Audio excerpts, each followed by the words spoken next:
yet again for another opportunity to stand in this place for preaching messages. God, we ask that you would think with my mind, talk with my tongue, that the words of my mouth and the meditations of my heart be acceptable in thy sight. O Lord, who is my strength and my redeemer. Thank you. And God, just let me preach. Amen. Amen. Those of you with your Bibles, if you would turn with me to the book of Joshua, chapter number 5. The book of Joshua, chapter number 5.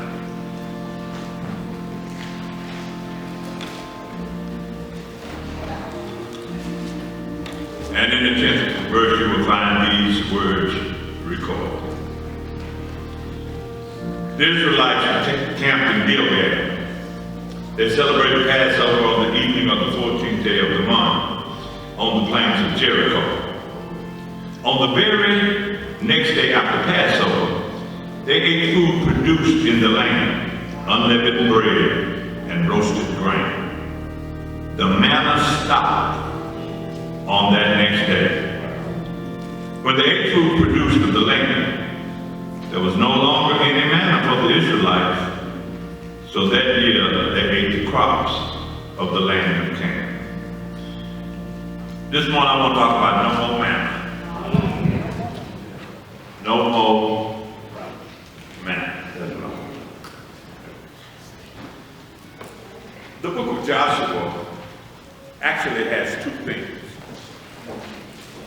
It is the account of Israel conquering the land of promise. The land promised to their ancestors, Father Abraham. But the book of Joshua is also the account of God's faithfulness to his people. It is the account of God keeping every promise that he makes to us. That even your death cannot stop the promise that God has made to you. When you get to the book of Joshua, it has been 500 years since God promised Abraham the land. Abraham is dead and God is still keeping his promise to him. Over the last 500 years, this promise has been put in peril and in danger. But at every turn, God was faithful and kept the promise alive.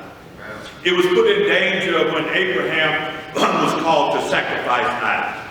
But God was faithful and placed a ram in the bush and kept the promise alive. The promise was put in danger when Esau wanted to kill Jacob, but God is faithful and transforms Jacob at a place called Peniel. And the promise is still kept alive. The promise is put in danger when Joseph is thrown in the pit by his brothers. But God is faithful and takes him from the pit and places him in the palace. And the promise is kept alive.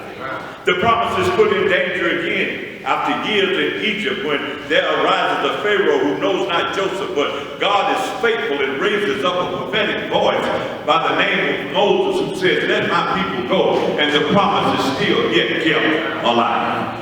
And the promise is in danger again when faced with the Red Sea and an uncrossable mountain on one side and an uncrossable desert on the other side, and Pharaoh's army coming after them from the rear. But God is faithful and makes a way out of no way and leads them through the Red Sea on dry ground, and the promise is yet still kept alive. Then after that, the promise is again put in danger when God finds out that he's dealing with a bunch of stiff-necked, disobedient people. They turn against God and lead a mutiny against Moses. They worship false God and want to hire somebody to replace Moses to take them back to Egypt. And just like some of the people I know and you know, they complain about everything. The sun is too hot in the day, it's too cold at night, the water is too bitter, the food ain't seasoned right. We don't want Moses. Who voted on him? We didn't vote on him to make him our leader.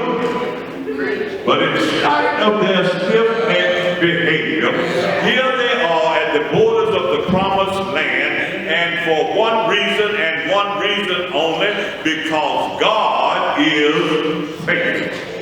Now y'all ain't saying that, but I know amen goes right there. And amen goes there because it is a reminder that no matter how you act, show out, or cut up, God is going to remain faithful. If God said he would do it, nothing and nobody can prevent him from doing what he said he's going to do. Is there anybody in ATC who can testify that in spite of people and in spite of circumstances and in spite of even you yourself, God is going to do what he said?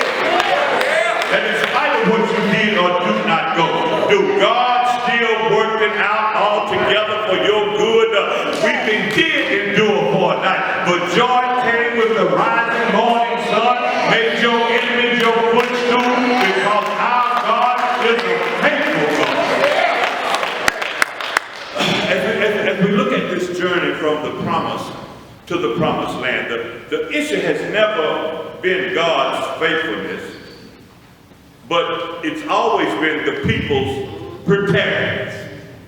Each step of the way, God had a promise ready for them, but they were not ready for the promise. When you look at the journey of the children of Israel, it's really the story of preparation. Literally everything they go through from their bondage to the promised land is preparing them for a promise that God made to them that they can't escape. Look at it now. He leads them by a pillar of cloud by day and a pillar of fire by night so that they would learn to trust in God. He shields them from their enemies so that they may know that the Lord is our light and our salvation. Whom shall we fear? He brings water out of the rock to teach them that with God all things are possible. But the greatest lesson God gives the children of Israel is the lesson of the manna. Somebody say manna.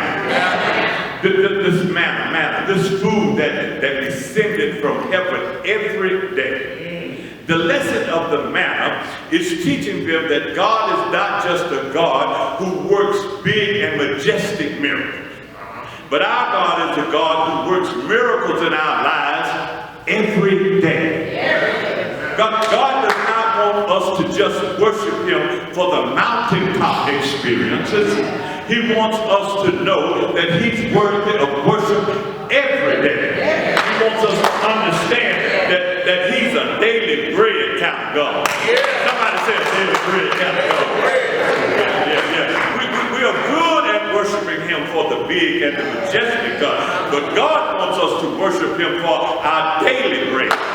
While you slept last night, he kept your lungs expanding and contracting, God. That's daily bread. Then he touched you with the finger of love and your eyes flew open this morning. That's daily bread. Gave you mobility of your will. That's daily bread.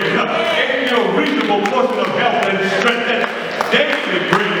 Gave you a sound mind. That's daily bread. In our text, God provided the children of Israel with daily bread, and they called it manna. Now, manna is not really a noun, because manna is not a name. Manna is really a question. The accurate translation of manna is, what is it? God provided for us, and he provided for them in the middle of their uncertainty. And the only thing they could say was, what is it? Y'all look at me. Let me do it like this so you can understand. Has God ever provided something for you and you didn't even know it was coming? I need some real people in this. Somebody that God provided for and you didn't know how it happened. All you know is it happened. There was no explanation for it. It wasn't for anything good that you had done. It just happened. But if you don't know what you call it, let me tell you what to call it. It's called manna. Made a way out of nowhere. Manna gave you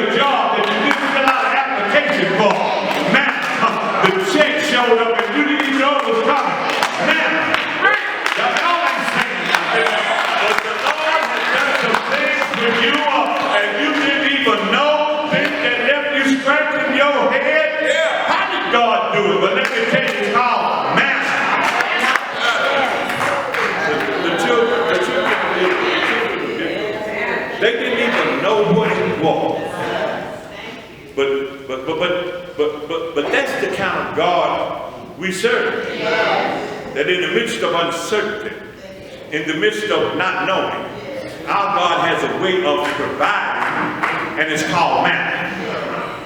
Now the children of Israel have been eating this manna for 40 years when we get to this place in our text.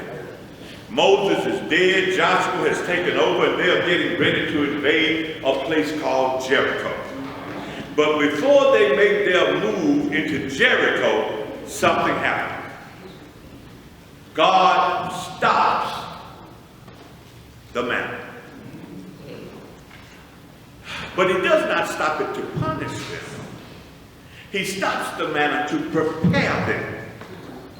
God says, you're about to move into what I promised you over 500 years ago, so I got to stop the manna. I got to show you how faithful I am by stopping the manna. In order to prepare you for where you're going, I got to stop the manna. Lord, why do you have to stop it? You've been providing for us this way for over 40 years. Can I give you a few reasons why the manna has to stop? Yes, sir. Yes. I say, can I give you a few reasons why the manna has to stop? Give them to us. God said, number one, I got to stop it to put a new desire in your heart. All right. I have to cause